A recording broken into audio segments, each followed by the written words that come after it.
नमस्कार दोस्तों, स्वागत है आप सभी का आपके अपने यूट्यूब चैनल पे। तो आज हम पढ़ेंगे 4 चैप्टर वस्तुओं के समूह बनाना। हमने पिछले चैप्टरों में देखा है जैसे कि भोजन ये कहाँ से आता है और वस्त्रों में विविधता, ये बहुत अधिक विविधता देखने को मिली है हमें इन चैप्टरों में जो पीछे हमने देखा है इनके अंदर। इसी प्रकार हम यहाँ देखेंगे कि आज अलग अलग विभिन्न प्रकार की जो वस्तु है अलग अलग विविधता वाले हैं उनको एकत्रित करेंगे और इनसे हम एक समूह बनाएंगे इनका, और इनसे क्या नया नया पदार्थ बन सकता है इसके बारे में हम जानेंगे। तो हम चैप्टर स्टार्ट करते हैं। तो हमारी पहली हेडिंग है इसके अंदर हमारे चारों ओर की वस्तुएं। क्या है? हमारी चारों ओर की वस्तुएं। हमने देखा ही होगा कि हमारे चारों ओर वस्तुओं के अंदर जैसे कि कुर्सियां हैं, बैलगाड़ियां हैं, साइकिलें हैं, खाना पकाने के बर्तन, पुस्तकें, वस्त्र, खिलौने, जल, पत्थर, अन्य बहुत सी वस्तुएं देखते हैं। और इन सभी वस्तुओं की आकृतियां, रंग तथा गुण भिन्न भिन्न होते हैं। इन सभी वस्तुएं जो हमने देखी है आसपास हमारे चारों ओर, इनके ये रंगों में भी भिन्न प्रकार के होते हैं और इनकी आकृतियाँ भी भिन्न प्रकार की होती हैं और ये गुणों में भी भिन्न भिन्न प्रकार के होते हैं। तो हमने ये चीज़ें देखी है। तो अपने चारों ओर हमने देखा है। तो यहाँ पे एक प्रयोग दिया गया है इसके अंदर। तो हम देखते हैं कि इनमें से एक गोल आकार की वस्तु हमें देखना है और उसको पहचानना है। तो हम देखते हैं कि जितने भी सामान दिए गए हैं इसमें से हमें गोल आकार की वस्तुओं के समूह बनाना है।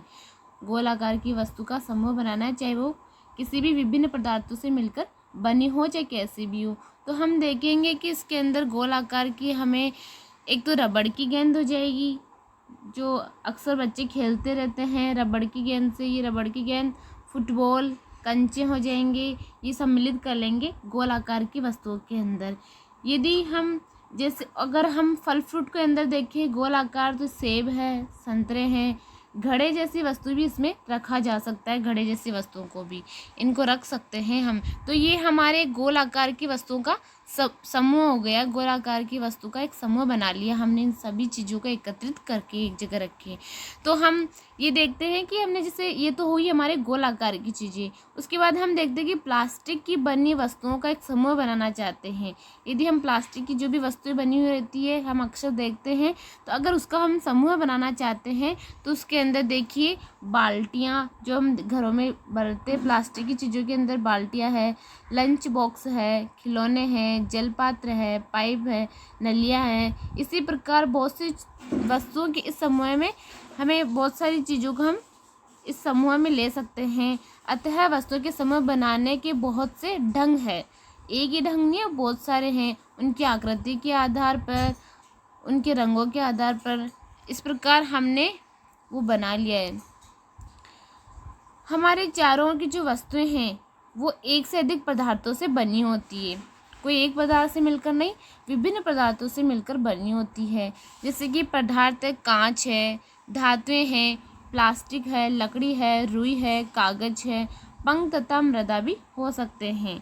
इस प्रकार हम ये बहुत सारी हमने विभिन्न प्रकार की जो वस्तुएं होती है अलग अलग पदार्थों से बनी हुई होती हैं। कोई प्लास्टिक से बनी हुई होती है तो कोई धातु से बनी हुई होती है, कोई लकड़ी से बनी हुई होती है तो कोई रुई से, कोई कागज़ से। इस प्रकार हम हमारे दैनिक जीवन में देखते ही हैं ये चीज़ें अलग अलग पदार्थों से मिलकर बनी हुई होती है। अब यहाँ पे देखिए ये क्रियाकलाप है, एक क्रियाकलाप दिया गया है, इसको हम प्रयोग करके देखते हैं। जो हम में से प्रत्येक अपने घर से प्रतिदिन उपयोग होने वाली वस्तु ला सकता है। इस प्रयोग में दिखाया गया है कि हम जो भी हमारे घर में जो भी हम प्रतिदिन उपयोग में लेते हैं वो वस्तु ला सकते हैं। और कुछ वस्तुएं कक्षा तक कमरे से अथवा विद्यालय के बाहर से भी एकत्रित कर सकते हैं। विद्यालय के बाहर से भी हम क्या कर सकते हैं, एकत्रित कर सकते हैं। जैसे कि चौक है, पेंसिल है, नोटबुक है, रबड़ है और डस्टर है, हथौड़ा है, कील है, साबुन है। ये हम सारी चीज़ें जो हमारे विद्यालय और उसके आसपास विद्यालय के जो कमरा है आसपास वहाँ से हम एकत्रित कर सकते हैं। और इसके अंदर दिखाया गया है कि आप बेट है, बल्ला है, जिसे माचिस की डिब्बी है, नमक है, आलू है, ये हम हमारे वस्तुओं की एक सूची में शामिल कर लेंगे इन सभी को। एक समूह बना लेंगे इन चीज़ों का, और उसके बाद जो चीज़ें हम सोच केवल उनको ना यहाँ तक ला नहीं सकते, केवल उनके बारे में सोच सकते हैं, जैसे कक्षा के कमरे में ला नहीं सकते, बस केवल उसके बारे में हम क्या कर सकते हैं, सोच सकते हैं। उदाहरण के लिए जैसे कि दीवार है, वृक्ष है, दरवाजे हैं, ट्रैक्टर है, सड़कें हैं, ये आदि चीज़ें भी तो हम इनके बारे में सोच सकते हैं। ये भी चीज़ें अलग अलग पदार्थों से मिलकर बनी हुई होती है, अलग अलग इनमें गुण, अलग अलग प्रकार के गुण है, भिन्न भिन्न पदार्थों से मिलकर बनी हुई होती है चीज़ें। तो हम क्या करेंगे कि इस एक संग्रह जो किया हमने इन वस्तुओं का, इनको हम पृथक करेंगे, इन सभी वस्तुओं को क्या करेंगे, हम पृथक करेंगे। जो कागज और लकड़ी से बने हुए हैं, जो किससे बने हुए हैं, जो कागज और लकड़ी से बने हुए हैं, उनको हम अलग कर लेंगे। इसी प्रकार को हम दो समूह में बांटेंगे। किस समूह में बांटेंगे, दो समूह में बांटेंगे। कागज और लकड़ी वालों को हम अलग कर लेंगे, और दूसरे समूह में जो विभिन्न पदार्थों से मिलकर बने हुए होते हैं, उनको हम क्या करेंगे, अलग कर लेंगे। इसी प्रकार हम है ना खाना पकाने में उपयोग होने वाले वस्तुओं को भी पृथक कर सकते हैं कि कौन सी चीज़ें खाना पकाने में काम में आ रही है। इस प्रकार हम इनको भी अलग अलग पृथक कर सकते हैं। जैसे कि अब हम इस सारणी में देखेंगे, जो सारणी 4.1 दे रखी है, इसमें देखेंगे कि वस्तुएं तथा पदार्थ जिनसे ये बनी है, कौन कौन सी वस्तुएं हैं जो कौन कौन से पदार्थों से मिलकर बनी होती है। जैसे कि यहाँ पे ये प्लेट है, प्लेट और थाली है, ये ना इस्पात से भी मिलकर बनी होती है और कांच से भी मिलकर बनी होती है, और कुछ प्लेटें प्लास्टिक की भी होती है।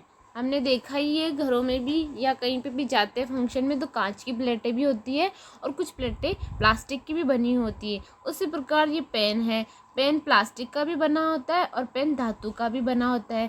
उसी प्रकार हम यहाँ पे पेंसिल ले सकते हैं, पेंसिल लकड़ी की भी बनी होती है और ग्रेफाइट की भी बनी होती है, जो एक प्रकार का क्या धातु है। और उसी प्रकार हम जैसे कि ये नोटबुक है, हमारी नोटबुक कागज़ से मिलकर बनी हुई होती है। तो हम यहाँ पे देख सकते हैं कि जो वस्तुएं हैं ये कौन कौन से पदार्थों से मिलकर बनी हुई होती है। कुल मिलाकर के हमें ये सीखा है इनमें इस सारणी के माध्यम से, और जो हमने ये क्रियाकलाप देखा है कि हमने विभिन्न वस्तुओं का जो समूह है एकत्रित किया है, और वो किस किस चीज़ों से मिलकर बने होते हैं, विभिन्न पदार्थों से मिलकर बनी हुई होती चीज़ें, इसके बारे में ये बताया गया है। अगला देखते हैं हम क्रियाकलाप 2। इसके अंदर देखिए इस क्रियाकलाप 2 के बारे में दिया गया है कि अभी तक तो हमने ये देखा था कि अलग अलग वस्तुओं को एकत्रित करना, और वो अलग अलग चीज़ों से मिलकर बनी हुई होती हैं। उसी प्रकार हम देखेंगे कि समान पदार्थ से बनी होती है लेकिन विभिन्न प्रकार की वस्तुएं होती है। एक ही पदार्थ से बनी होती है लेकिन इसमें विभिन्न प्रकार की वस्तुएं होती है। हमने इसमें तो पहले 4.1 में तो देखा था कि एक वस्तु है जो अलग अलग पदार्थों से मिलकर बनी थी, जैसे कि प्लेट है, प्लेट इस्पात से भी मिलकर बनी थी, कांच की भी बनी होती है और प्लास्टिक की भी बनी होती है, यानी पदार्थ अलग है लेकिन वस्तु एक है। इसमें दिया गया है कि समान पदार्थ से विभिन्न प्रकार की वस्तुएं, पदार्थ एक है लेकिन उसकी वस्तुएं अलग अलग बनाई जा सकती है। इसमें तो पदार्थ अलग अलग थे लेकिन वस्तु एक थी। 4.1 में तो ये दिखाया गया है कि पदार्थ तो अलग अलग है लेकिन वस्तु एक है, लेकिन 4.2 है ना सारणी, उसमें ये दिखाया गया है कि इसमें पदार्थ एक है लेकिन वस्तुएं विभिन्न बनाई जा सकती हैं। तो हम इसमें ये देखेंगे कि जैसे कि लकड़ी पदार्थ है। अब ये लकड़ी है तो लकड़ी की क्या क्या बनाई जा सकती है चीज़ें, एक तो कुर्सी बना सकते हैं, मेज बना सकते हैं, हल है, बैलगाड़ी है और इसके पहिए, ये लकड़ी से बनाई जाने वाली वस्तुएं हैं। उसी प्रकार कागज़ से कौन कौन सी वस्तुएं बनाई जा सकती है, इससे पुस्तकें बना सकते हैं, नोटबुक बना सकते हैं, समाचार पत्र है, खिलौने हैं और कैलेंडर, ये सारी चीज़ें हम कागज़ से बना सकते हैं। यानी कि हमारे पास पदार्थ एक है कागज़, लेकिन इससे वस्तुएं कितनी बनाई, अलग अलग प्रकार की वस्तुएं बन गई, पुस्तकें भी बन गई, नोटबुक भी बन गया, इससे समाचार पत्र भी बन गया, खिलौने, कैलेंडर, ये अलग अलग प्रकार की वस्तुएं बना दी। उसी प्रकार चमड़ा है, चमड़े से हम देखिए चमड़े के पर्स बना सकते हैं, चमड़े के हम बैग बना सकते हैं और चमड़े की जूतियाँ भी बनाई जाती हैं। उसी प्रकार जैसे प्लास्टिक है, प्लास्टिक की कुर्सी भी बन सकती है, प्लास्टिक का टब बन सकता है, प्लास्टिक की बाल्टी बन सकती है। उसी प्रकार देखिए रुई है, रुई से हम क्या बना सकते हैं, एक तो हम तकिए में भी रुई काम में लेते हैं, और गद्दे, जो हम गद्दे बिछाते हैं उसमें भी रुई भरी जाती है। तो यानी कि पदार्थ एक है लेकिन इनसे कई सारी वस्तुएं बना सकते हैं। ये 4.2 में दिया गया है। ठीक है, उसके बाद में देखिए अगला, इसमें दे रखा है कि हम देखेंगे कि पदार्थों के गुण क्या है। हमारी अगली हेडिंग है पदार्थों के गुण, कि अलग अलग पदार्थों में क्या क्या गुण है, हमें क्या क्या गुण देखने को मिलेगा इन पदार्थों में। तो हम ये देखेंगे कि इस पदार्थों में गुण क्या क्या है। जैसे कि आप धातु है या अधातु की पहचान कैसे करेंगे, इस प्रकार एक पदार्थों के गुणों के बारे में बताया गया है। जैसे कि इसमें प्रयोग में दिखाया गया है कि एक बालिका है, और ये बालिका क्या कर रही है, देखिए इस प्रयोग के अंदर ये बालिका एक कपड़े का थैला बना रही है और उस थैले के अंदर पानी डाल रही है। क्या ये पानी रुकेगा? इसमें बिल्कुल भी नहीं रुकेगा, पानी बाहर निकल जाएगा। तो हमें ये देखना है कि धातु अधातु क्या होती है, और उस धातु अधातु के लिए कौन सी चीज़ उपयोग में लाई जा सकती है, ताकि ये पानी अब धातु में डल सकता है लेकिन कपड़े से बाहर निकल रहा है। तो इसमें ये दिखाया गया है, इसके अंदर, इस प्रयोग के अंदर एक कपड़े में पानी नहीं रुक रहा है। हम इस प्रकार देख सकते हैं कि पदार्थों के गुण, इस प्रयोग से हमें देखने को मिलता है कि पदार्थों के गुण यानी कपड़े का गुण क्या है। धातु का गुण है कि वो किसी पानी को रोक सकता है, पानी कांच में भी रुक सकता है, प्लास्टिक की जो बर्तन बने उसमें भी रुक सकता है, लेकिन एक कपड़े में नहीं रुक सकता है। तो ये इनके गुण हैं। तो गुणों के आधार पर हमें दिखाया गया यहाँ पर अलग अलग पदार्थों के बारे में। ठीक है, तो इसी प्रकार हम उपयोग में गुणों के आधार पे किसी चीज़ को उपयोग में ले सकते हैं। हमारी हेडिंग है दिखावट के आधार पे। दिखावट के आधार पे हमें जो पदार्थ होते हैं वो बिल्कुल भिन्न दिखाई देते हैं। जैसे कि लकड़ी है तो लोहे से बिल्कुल भिन्न दिखाई देती है, लोहा तांबे अथवा एल्यूमिनियम से भिन्न दिखाई पड़ता है, परंतु फिर भी लोहे, तांबे तथा एल्यूमिनियम में कुछ समानताएं हो सकती है, लेकिन जो लकड़ी होती है वो बिल्कुल इन सभी से भिन्न होती है। इस प्रकार हम देख सकते हैं कि हमें दिखावट के आधार पर हमें वस्तुएं क्या दिखाई, भिन्न भिन्न दिखाई देती है। अगली हेडिंग है हमारी जैसे क्रियाकलाप थर्ड है। इसमें दे रखा है कि विभिन्न पदार्थ जैसे कि गत्ता है, लकड़ी है, तांबे का तार है, एल्यूमिनियम की सीट है, चौक के जो छोटे छोटे टुकड़े हैं उनको हम क्या करेंगे, एक जगह एकत्रित कर लेंगे, और इनमें से ये देखेंगे कि कोई भी हमें चमकीली दिखाई पड़ती है क्या, कोई भी चीज़, इन सबको हमने जो इकट्ठा किया इनमें से हमें कोई भी चीज़ चमकीली दिखाई देती है। यदि चमकीली पदार्थों का दिखाई दे रही है तो हम क्या करेंगे, इन चमकीली पदार्थों का एक समूह अलग कर लेंगे, पृथक कर लेंगे उन चमकीली चीज़ों को, और ये देखेंगे कि उनको ना दो भागों, मतलब एक दो भाग करेंगे, बीच में से उसको कट करेंगे, चमकीली पदार्थों को बीच में से कट करेंगे, उसके दो भाग कर देंगे, और फिर हम देखेंगे कि उनके जो ताजे कटे पृष्ठ होते हैं उनको हम ध्यान से देखेंगे। उनको ध्यान से देखने पे हमें पता चलेगा कि ये जो ताजे कटे हुए हैं चमकीले पृष्ठ है वो हमें चमकीले दिखाई देते हैं। जहाँ से हमने काटा है वो क्या है कि हमें चमकीले दिखाई देंगे। जैसे कि आप देख सकते हैं इसके अंदर की चमकीला दिखाई दे रहा है, जो भाग अभी अभी ताज़ा काटा ही है वो हमें चमकीला दिखाई देगा। तो इससे हम पता लगा सकते हैं कि जो धातुएं होती है वो चमकीली होती है, और हम उनको इस प्रकार पता लगा सकते हैं जो भी धातुएं होती हैं उनको हम बीच में से ताज़ा काटेंगे, और ताज़े जो कटे हुए भाग को देखेंगे अच्छी तरीके से, जो जिस भाग से हमने अभी भी काटा ही है ताज़ा वो हमें चमकीला दिखाई देगा। तो हम कह सकते हैं जो भाग हमें चमकीला दिखाई दे रहा है इसका मतलब वो क्या है, धातु है। इस प्रकार हम धातुओं को देख सकते हैं। अगला देख रहे हैं कि जो ये धातुवान है या धातुहीन है इसका हम पता लगाएंगे कि जो पदार्थ होता है, ये जो धातु है, धातु कैसे है, हम कैसे पता लगाएंगे कि जहाँ से भी हमें काटने के स्थान पर है ना जो पृष्ठ होते हैं उसको हम क्या करेंगे, रेगमाल से रगड़ेंगे, और रेगमाल से रगड़ने के बाद हम देखेंगे कि धुतीवान है अथवा नहीं। अगर धुतीवान का मतलब होता है चमकदार, चमकदार है अथवा नहीं। यदि वो चमकदार है तो इसका मतलब वो धातु है, और यदि वो चमकदार नहीं इसका मतलब वो धातु नहीं है। तो हम रेगमाल से रगड़ने पे हमें पता चलेगा, रेगमाल से हम जैसे रगड़ेंगे तो हमें धातुओं के अंदर चमक दिखाई देगी, तो चमक दिखाई देगी इसका मतलब वो धातु है, और यदि चमक नहीं दिखाई दे रही इसका मतलब वो क्या है, अधातु है। अगला दे रखा है पदार्थ जिनमें इस प्रकार की चमक यानी धूति का मतलब होता है चमक होती है, वे प्राय क्या होते हैं, धातु होते हैं। जैसे कि लोहा है, तांबा, एल्यूमिनियम तथा सोना क्या है, धातुओं के उदाहरण, ये सभी धातुओं के उदाहरण हैं।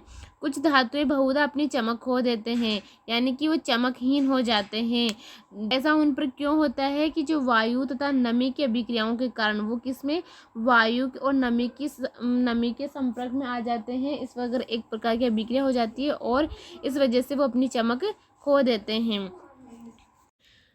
अगला टॉपिक है कठोरता।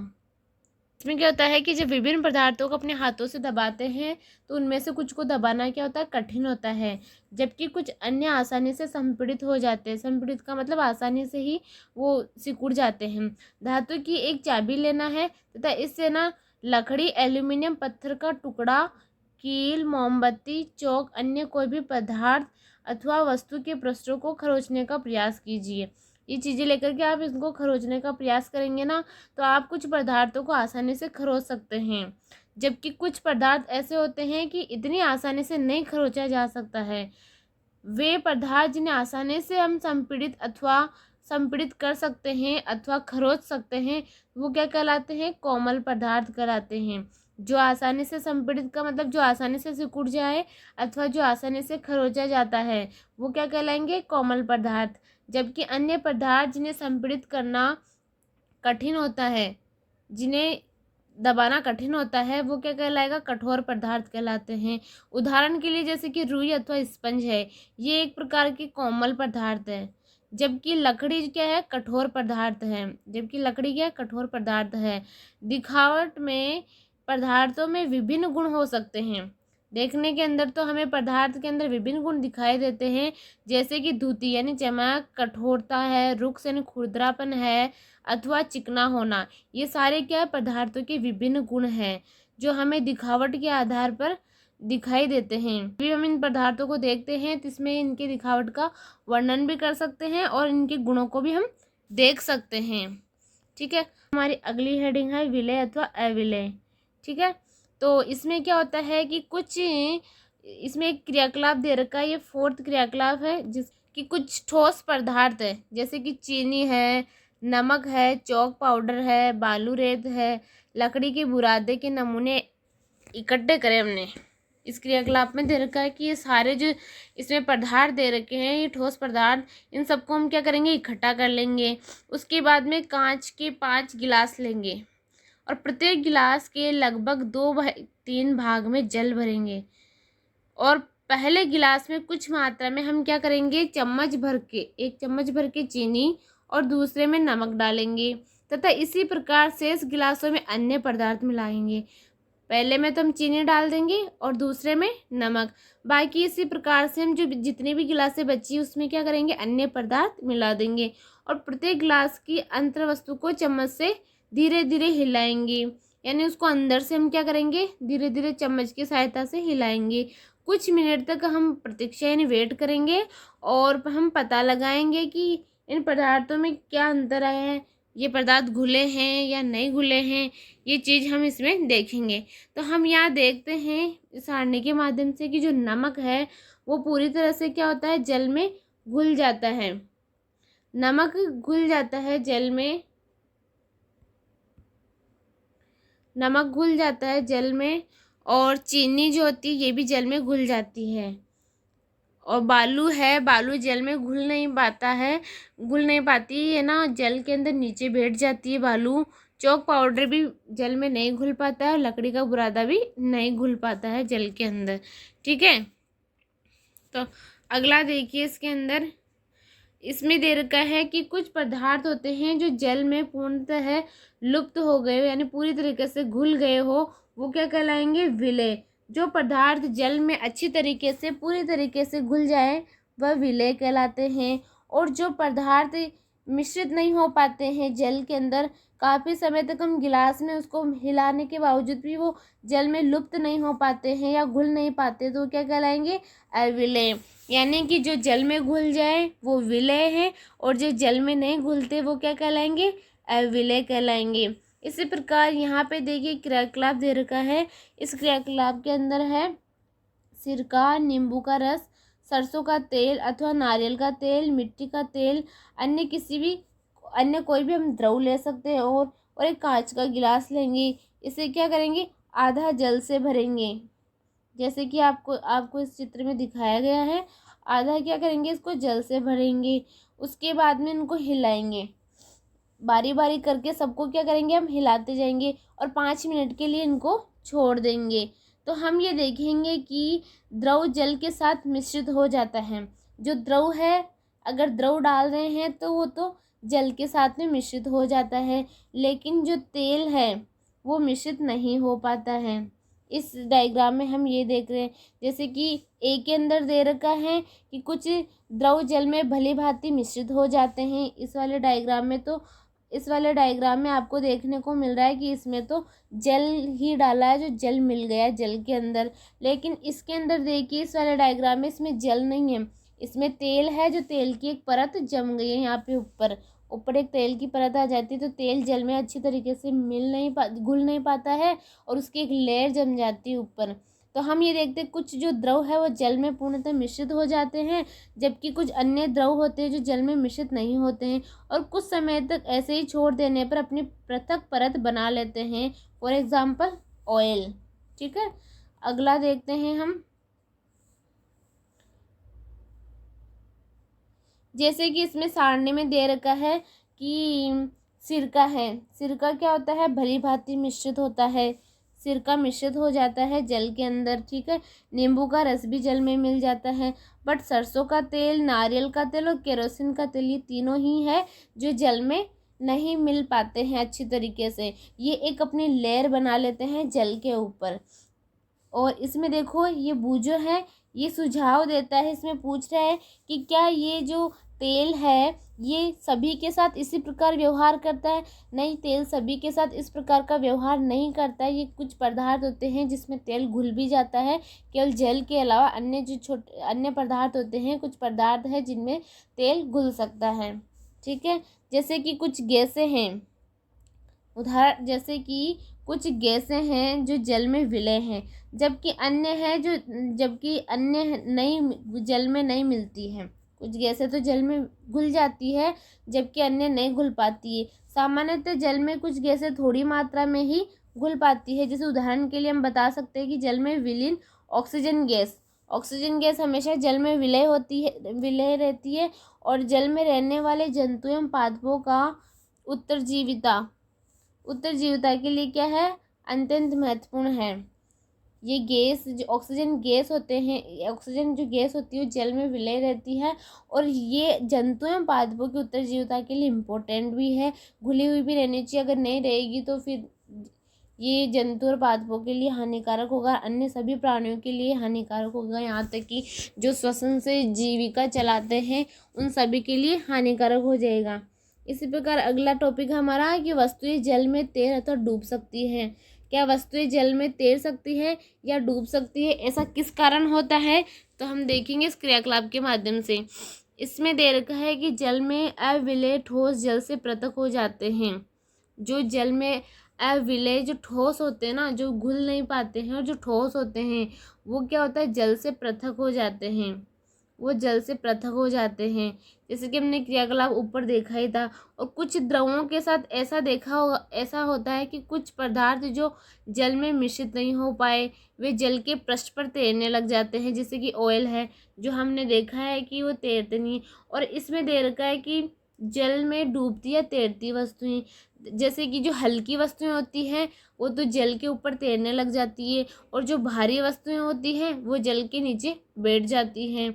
जैसे कि कोई पत्ती है, पेड़ पौधों की सूखी पत्ती है, वो लकड़ी है, ये सब तो जल के ऊपर तैरने लग जाती है।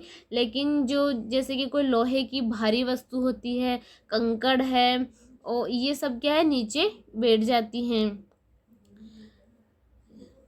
ये यही बताता है कि जो भारी वस्तुएं होती है वो तो जल के अंदर नीचे बैठ जाती हैं, और जो हल्की वस्तुएं होती है वो जल के ऊपर तैरने लग जाती हैं। ठीक है। हम अगला टॉपिक है हमारा पारदर्शिता।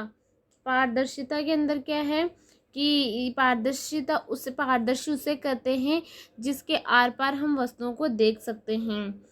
जिसके आर पार हम वस्तुओं को देख सकते हैं, यानी कि उन पदार्थों एवं सामग्री जिनसे होकर वस्तुओं को देखा जा सकता है वो क्या कहलाएंगे, पारदर्शी कहलाएंगे। इसके उदाहरण जैसे कि कांच है, जल है, वायु है, कुछ प्लास्टिक पारदर्शी पदार्थों के उदाहरण हैं। हम कांच के अंदर कोई चीज़ या वस्तु रखते हैं तो हम उसको आर पार देख सकते हैं। उसी प्रकार हम प्लास्टिक के डिब्बे में यदि कोई वस्तु रखते हैं तो उसको भी हम आर पार देख सकते हैं। वायु या जल के अंदर भी हम आर पार देख सकते हैं। तो पारदर्शी उससे कहते हैं जिसके अंदर हम वस्तुओं को आर पार देख सकते हैं। जिस वस्तुओं को आर पार यानी आगे पीछे चारों ओर से हम वस्तुओं को देख सकते हैं, उसे हम पारदर्शी कहते हैं। ठीक है। इसी प्रकार जैसे कि आप है ना देखते होंगे दुकानों पे जाते हैं तो दुकानदार क्या करता है कि बिस्किट या मिठाइयाँ हैं या अन्य खाद्य पदार्थों को कांच अथवा प्लास्टिक के पारदर्शी पात्रों में रखना अधिक पसंद करता है। वो उनको रखना अधिक पसंद करता है ताकि खरीदार इन चीज़ों को आसानी से देख सकें और इनकी ओर आकर्षित हो सके और चीज़ों को ज़्यादा से ज़्यादा मात्रा में खरीदारी कर सकें। ये कहने का मतलब था। इसके विपरीत जैसे कि कुछ ऐसे पदार्थ भी है जिनसे होकर के हम वस्तुओं को देख नहीं सकते, यानी कि बीच में कुछ रुकावट पैदा हो जाता है तो हम वस्तुओं को उसके पीछे की ओर हम देख नहीं पाते हैं, वस्तु को हम देख नहीं सकते आर पार, तो वो क्या कहलाएंगे, ऐसे पदार्थ अपारदर्शी कहलाते हैं। अपारदर्शी किसे कहते हैं कि जिसके आगे पीछे हम वस्तुओं को देख नहीं सकते हैं, वो क्या कहलाएंगे, अपारदर्शी कहलाते हैं।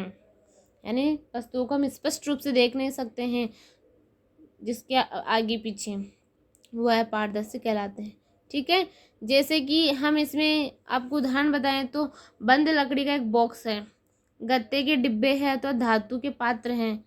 बंद लकड़ी के बॉक्स है, गत्ते के डिब्बे हैं, धातु के पात्र हैं। तो लकड़ी, गत्ता, ये धातु क्या है, अपारदर्शी पदार्थों के उदाहरण हैं। क्योंकि यदि बंद लकड़ी का कोई डिब्बा या बॉक्स होता है तो उसके अंदर हम सामान रखते हैं तो उसको हम देख नहीं पाते हैं, नहीं देख पाएंगे, तो ये एक अपारदर्शी वस्तु ही ना। और इसी प्रकार जैसे गत्ता है या धातु की कोई चीज़ बनी हुई है, उसके अंदर हम किसी सामान को रखते हैं तो हम उसके आर पार किसी वस्तु को देख नहीं पाते हैं। यदि हम किसी वस्तु को आर पार नहीं देख पाते, इसका मतलब वो अपारदर्शी पदार्थों का उदाहरण है, एक अपारदर्शी पदार्थ है। ठीक है। इसी प्रकार देखिए जैसे कि क्रियाकलाप 6.13 का है, तो इसके अंदर बताया गया है कि कागज़ की एक सीट लेना है और इससे होकर किसी भी प्रदीप्त बल्ब को देखना है, यानी जलता हुआ जो बल्ब है उसको देखना है। और इसमें हम ये नोट करेंगे कि कागज़ की सीट के जो बीच में 2-3 मिनट, यानी कि दो तीन हम जब कागज़ की सीट को देखेंगे ना, बल्ब को कागज़ की सीट से, तब तो हमें और भी थोड़ा बहुत दिखाई देगा। लेकिन जब इसमें 2-3 बूंद तेल या मक्खन डालकर इसे फैलाएंगे और कागज़ के उस भाग से, यानी कि जहाँ तेल फैला है, जहाँ पे हमने तेल फैलाया था, वहाँ पे उस जलते हुए बल्ब को वहाँ से हम दोबारा से ध्यान से देखेंगे तो हमें ये पता चलेगा कि जब हम उसको देखते हैं तो हमें वो बल्ब स्पष्ट रूप से दिखाई नहीं देता है, दिखाई तो देगा लेकिन स्पष्ट रूप से नहीं दिखाई देगा। तो इसका मतलब वो कौन सा हुआ, पारभासी वस्तु ही। यानी कि जब हम किसी भी चीज़ को देखते हैं तो जो चीज़ हमें स्पष्ट रूप से नहीं दिखाई दे रही, वो दिखाई तो दे रही लेकिन हम इसको स्पष्ट रूप से नहीं देख सकते, स्पष्ट रूप से वो चीज़ हमें दिखाई नहीं दे रही है, तो इसका मतलब वो कौन सी वस्तु हुई, पारभासी, वो पारभासी कहलाएगी।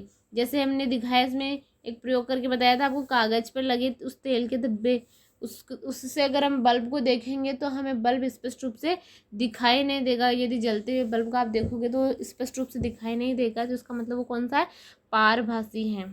ठीक है। तो हमारे को यहाँ 3 डेफिनेशन देखने को मिली है, एक तो अपारदर्शी, एक पारदर्शी और एक पारभासी।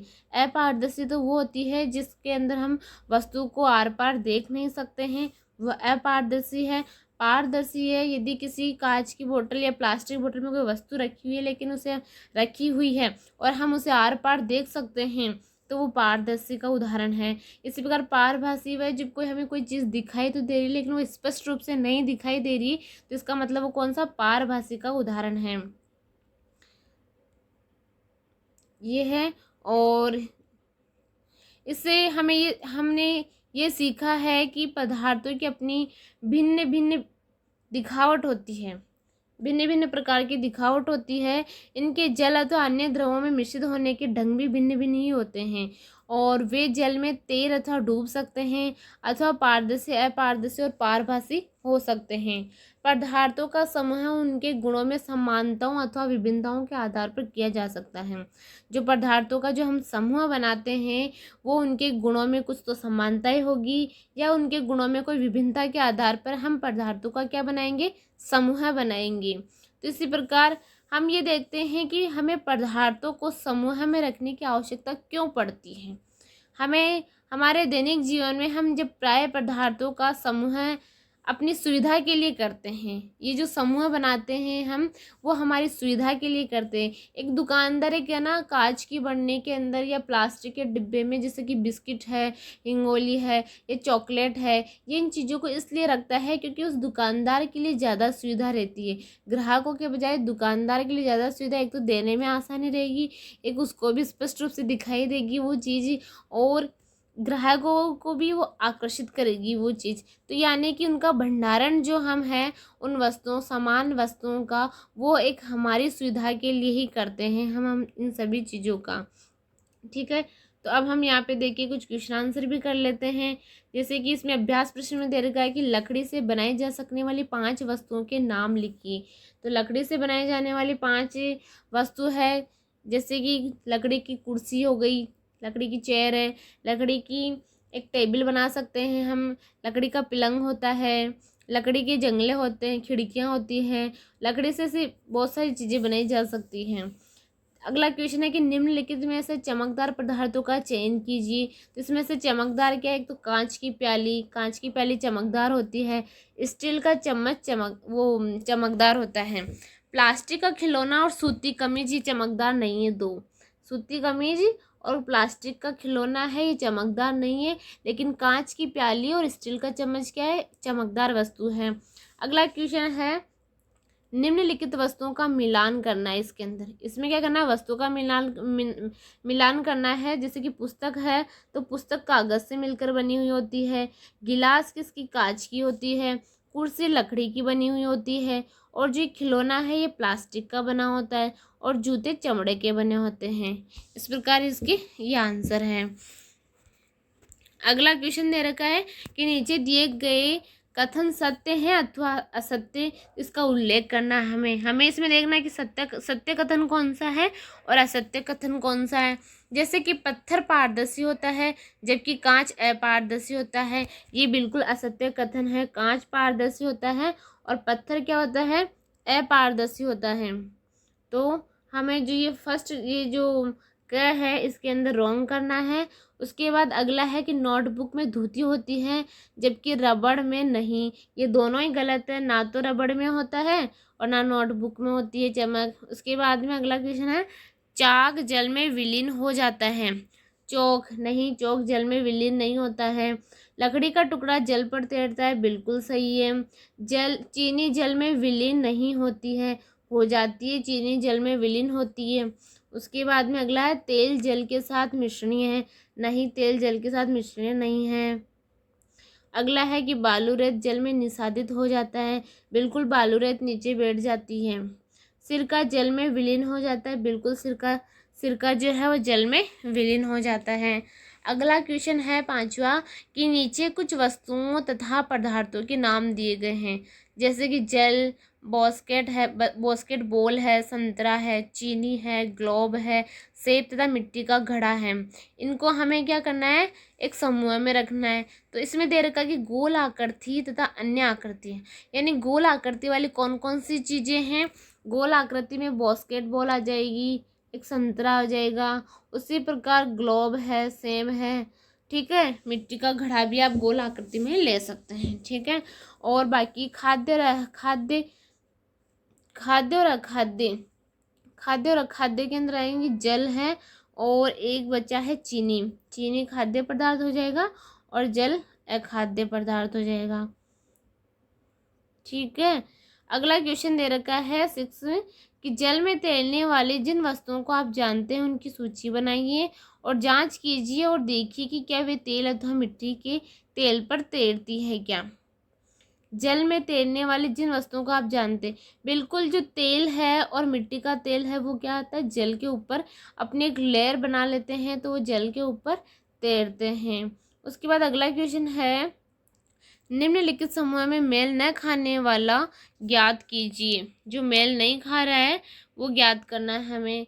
जैसे कि 7वां क्वेश्चन है तो कुर्सी, पलंग, मेज, बच्चा, अलमारी, ये सब सेम है लेकिन जो बच्चा है ये मेल नहीं खा रहा है इनके अंदर।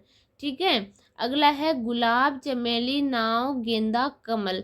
तो इसके अंदर नाव अलग है, बाकी गुलाब, चमेली और कमल ये सभी एक फूल होते हैं। गुलाब का फूल है, चमेली का फूल है, कमल का फूल है, लेकिन जो इसमें नाव है वो भिन्न है, इसी अलग है। इसी प्रकार देखिए एल्यूमिनियम, आयरन, तांबा, चांदी और रेत, तो ये सभी सेम है, ये सारी धातुएं, ये सारे धातु है, बल्कि जो रेत है वो क्या है, अलग है, ये धातु नहीं है, ये अलग है, भिन्न है इन सभी वस्तुओं से। उसी प्रकार देखिए चीनी, नमक, रेत, कॉपर सल्फेट, तो इसमें ये रेत अलग होगा। ठीक है। इसी प्रकार आज के क्वेश्चन कंप्लीट होते हैं। मिलेंगे नेक्स्ट वीडियो में, तब तक के लिए जय हिंद, जय भारत।